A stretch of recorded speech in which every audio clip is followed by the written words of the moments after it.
So probably one of my favorite things from my childhood was the very first two live action Scooby-Doo movies. And those are probably some of my favorite movies of all time. Like, I remember as a kid, I used to watch Scooby-Doo all the time. I used to watch Scooby-Doo 2 Monsters Unleashed all the time. I just loved everything that it brought to the table. And I don't want to give everything away right here in the intro of the video, but I'm a huge fan of these films. I don't really have any issues with them at all whatsoever. Like, I think they did a really good job because sometimes it's hit or miss when it comes to live action adaptations, when it comes to, you know, certain cartoons or you grew up with, or a video game, or whatever the case may be. Sometimes it's hit or miss, but I definitely feel like when it comes to these two Scooby-Doo movies, they did a very great job adapting them and really making them feel very Scooby-Doo. And I'm going to talk about them here, and I want to know from you guys, you know, the people that happen to stumble across this video, how you feel about these two Scooby-Doo films. Let me know in the comments. We could talk about it.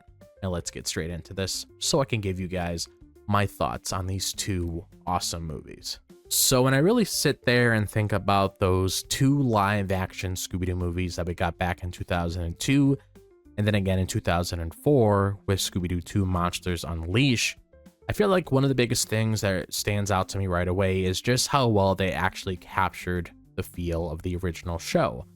Because around that time, a lot of people weren't really feeling live action adaptations of cartoons, and honestly, I get it, because a lot of them just didn't hit the same, but when it came to Scooby-Doo, I feel like they actually understood what made it work in the first place.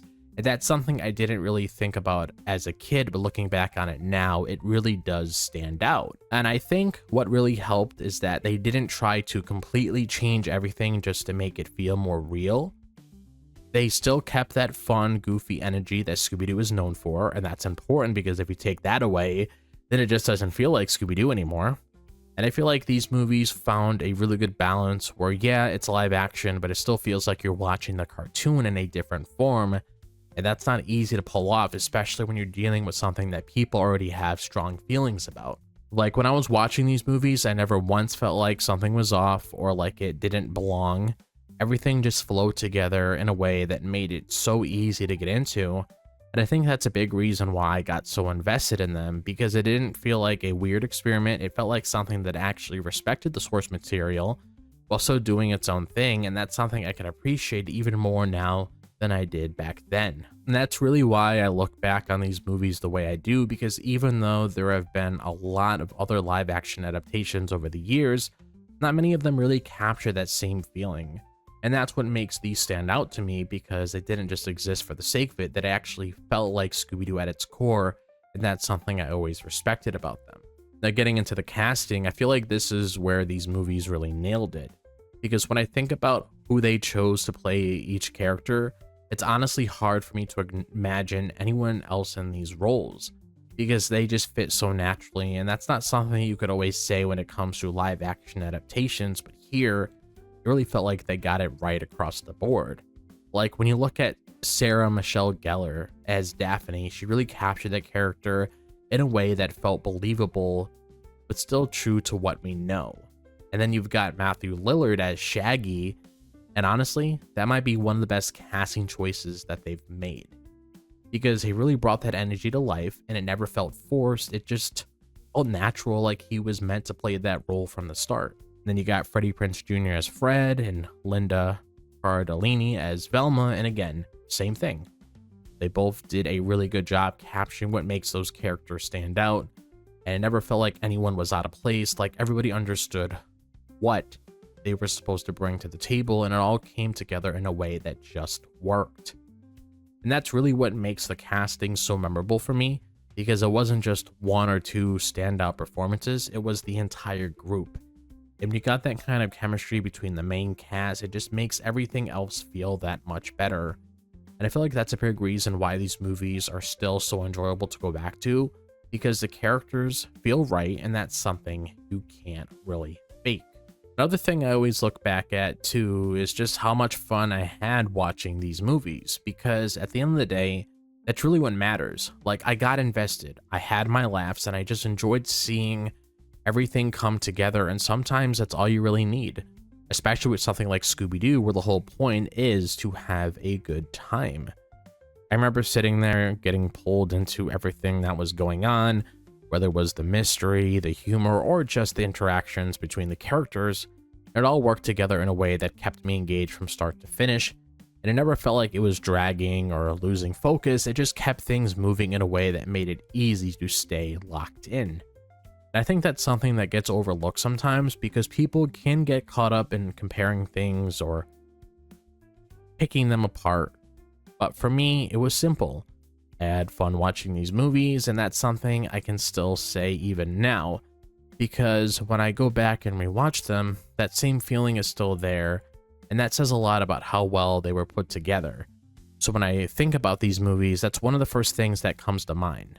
Just the overall experience of watching them and enjoying every bit of it, because they didn't feel like a chore to sit through, and that felt like something I actually wanted to watch, and that's something I'll always appreciate. And a big part of this for me is just the nostalgia, because I really do wish I can go back to when I was a kid and experience these movies for the first time all over again, because there's just something about that feeling that you can't really recreate no matter how many times you rewatch something. But at the same time, I'm glad that I still have access to them now, whether it's because I own them or I can just pull up them on some sort of streaming service whenever I feel like it, because it means I can always go back and relive at least part of that experience, even if it's not exactly the same as it was back then. And when I compare these movies to a lot of the other live action adaptations that came after, I can't really say that I enjoyed them nearly as much, and that's not me trying to tear anything down, and it's just how I feel. Because for me, these two Scooby-Doo movies really nailed what they were trying to do, and not everything that came after was able to do the same thing. So yeah, when it comes down to it, I just had a lot of fun with these movies growing up, and even now, there's still something I can go back to and enjoy, and that's really why I wanted to make this video in the first place, just to talk about how much I appreciated them and how well they hold up for me, because honestly, they did a really good job, and that's something I don't think gets said enough. And these Scooby-Doo movies were great. Like, I can always go back and rewatch them at any time. Like, I'm just so glad that we were able to get these movies all those years ago, because it's like whenever I think of Matthew Lillard, I'm either thinking about Stu from Scream or I'm thinking about Shaggy Rogers from the Scooby-Doo movies, and he also voices Shaggy in the cartoons, which is also pretty cool as well. So even after the movie, it also followed him a little bit later in his career when he eventually took over the voice of Shaggy in the cartoons, which is really nice.